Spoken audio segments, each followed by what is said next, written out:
I wonder about asking Alistair, in terms of the journey that you're on, how far do you think you've travelled and how much further is left to go, and how will you know when you've arrived? Right, can I ask all of the speakers, by the way, almost to shout, because the system is such that it's actually quite difficult for some reason the microphone's there for people to go back.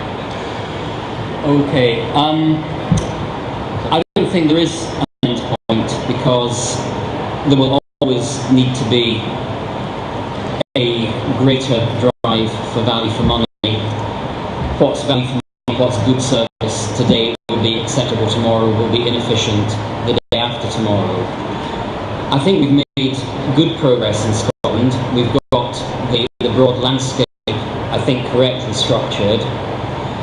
There are challenges around that. One of the challenges is that, having created sectoral centres of expertise, there's a risk that they will become sectoral silos and that they won't start looking across the sectors. And that's something that we're trying to preempt by encouraging some flagship cross-sectoral projects led by one sector on behalf of several others. For example, in marine oil and fuel, we've got two bits of the public sector collaborating together on a contract. So I don't think we ever will arrive at a point where I can hang up my boots and say, that's it, procurement's reformed, I'll put my feet up, smoke a fat cigar and paint my toenails for the rest of my career. Because life ain't like that. And I suppose it's a bit like sailing towards the horizon. You can see how far you've come from the land, but the horizon is still there and still the thing that you're heading towards. Okay, I'd just like to expand on that a little bit from David, because public sector procurement is changing, but we're now bringing procurement together. Yet in the 1980s, the Thatcher government, actually in central government, broke it all up and passed it out to departments. So is there not a risk that by bringing it all together, it actually could become almost a procurement bureaucracy that starts off well and ends up badly? You've got 30 years in public and private sectors, so you might have seen it happen. I don't think my mic's working. Can people hear? Oh, it is. Sorry. Okay. Yeah. First of all, I don't want to come across as the expert in government procurement. I'm new to it, right? So I'm the rookie on the team. But in terms of the pros and cons of centralising versus non-centralising, are well documented. My experience in the private sector was that actually it's a poison chalice to have it mandated as central. You have to do what you're told from the centre. I found it worked far better in my last major role, where you went out and sold it, because it's about relationships. So there's always a danger at central mandation. These are points I've made to the Cabinet Office with varied success, but it's early days, and I think we have to learn those lessons. Yeah. Okay. So who's got the next question? Yes, gentleman at the back again. If you could say who you are and where you're from, please. Duncan, I'm here today, BIP Solutions, but I've got a background in public procurement. The Prime Minister at the weekend outlined his plan to stimulate the economy. Three key measures. One was to do away with lazy, I think that was what it was, public procurement professionals who've been on a trend of bigger contracts with large suppliers. I'd appreciate the views of any of the panel, including David, on their views on that and the implications of what may be happening at the moment. Can I ask maybe Alistair to start to answer this one? Okay, there are all sorts of horror stories about lazy public procurement professionals, and there are also even more horror stories about lazy public procurement that's being carried out by people who aren't professionals.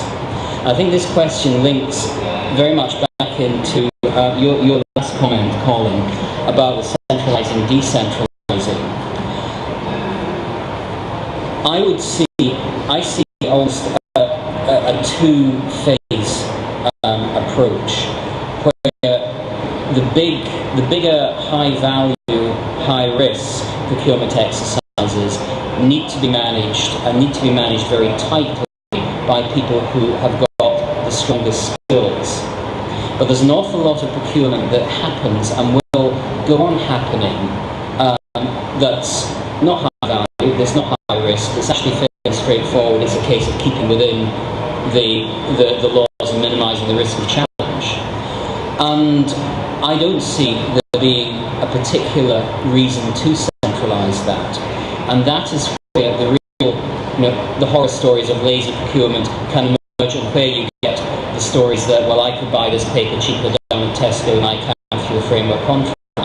Again, I share David's view, that's another danger of mandating. I think if you can get the right tools and processes in place and manage expectations in the right way, so that actually the easiest way to buy something and the laziest way to buy something is the correct way, the proper way, the most efficient way, then you stand a far better chance of tackling the problem.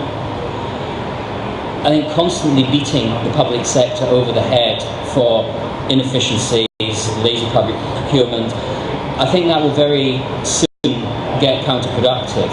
And I think there is a need to counterbalance that with actually recognising some of the successes that have been delivered and some of the really complex, multi-layered procurement exercises that you get in the public sector. Ian described the food arrangements in the North East, our electricity contract. They're the kind of things that you only get in the public sector because they're so complex. I think there should be space for celebrating some of those a bit more rather than simply bashing procurement over the head. Okay, I'll ask David then you, Ian.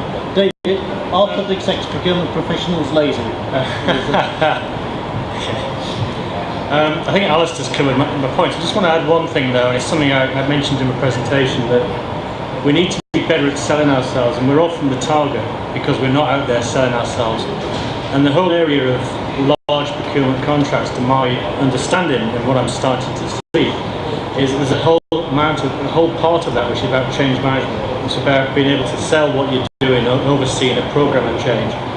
So when I saw those comments, I was disappointed. I was also disappointed with the mandation on SME, but it wasn't quite mandation, but it's more complex activity than that. But we're a soft target, and it's happening quite a lot at the moment. But I think this area we need to help ourselves, and of course part of that is capability, is in building our skills in change management and in managing our stakeholders better.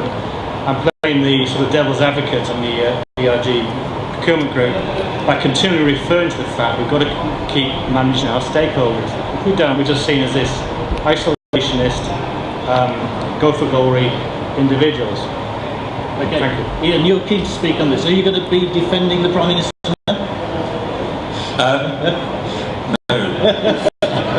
In fact, I changed channels to watch the 17th repeat of Come Dine With Me straight afterwards. I was so annoyed.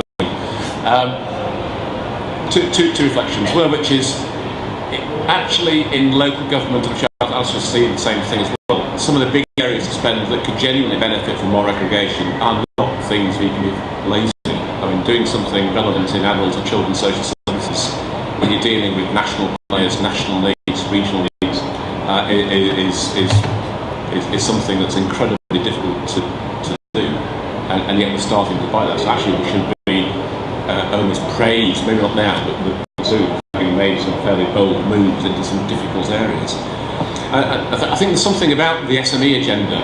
Having worked in the central governments, you can see agendas developing at pace to which you will need to respond to.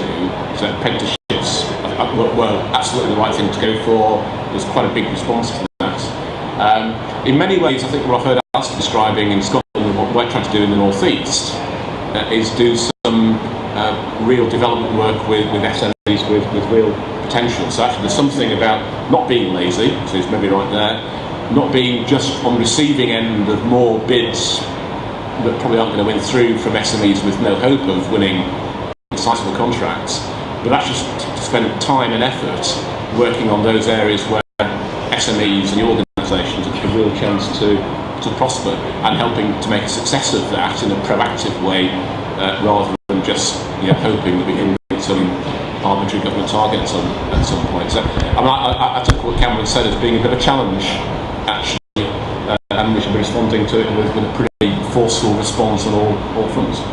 So far then it's David Cameron 0, Public Sector 3 I think. What about you, Paul? Come on. Yes, am I being picked up by any microphone? Can you hear me okay? And talk very loudly. Okay, I'll talk loudly. Yes, Can you all hear at the back? Can you hear okay? That's great. Let me have a go at defending David Cameron. I've never been in this situation before.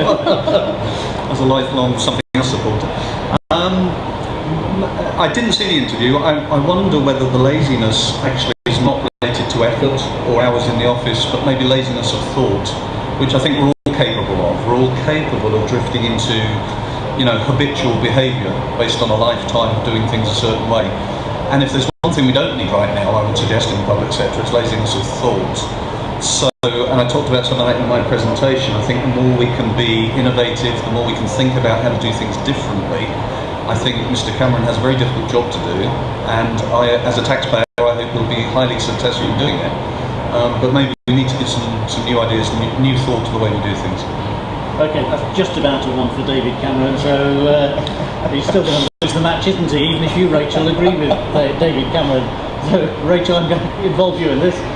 Well, I suppose I don't have much in terms of defending David Cameron, but what I would say from the comment, it always concerns me when there seems to be a classification of siloism within processes, because procurement should just be part of the integrated process.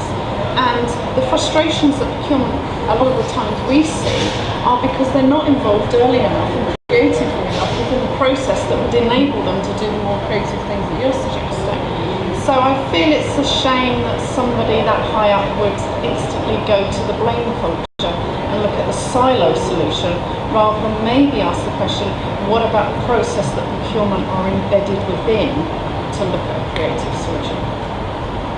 Okay, I'll add a comment here. I think that it's unfortunate perhaps that, well, the purchasing profession is not blaming us, but when we have big projects or very big contracts, big outsourcings, they're normally actually the result either of a political decision, and that can be central government, local government, or by a very senior person such as a chief executive. And I think that my view is that David Cameron actually needs to look at those issues rather than look at the people at the end of the chain who are carrying out the wishes of their political masters.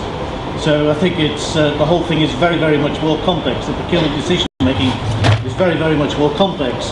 And I would observe that we had this great NHS IT project, and it was someone from the private sector was brought in to run that, and I don't think therefore the public sector procurement people could be accused of laziness in that instance. So I think it's politicians will always take a pop at something, but I think that it would be quite helpful if they did actually do a little bit of analysis first, so what they produced was some sort of comment that was actually informed and reasonable. All I can say is then, we've had a superb set of presentations this morning, a great panel, you've been a great audience, but can we please give a round of thanks to the panel who've been so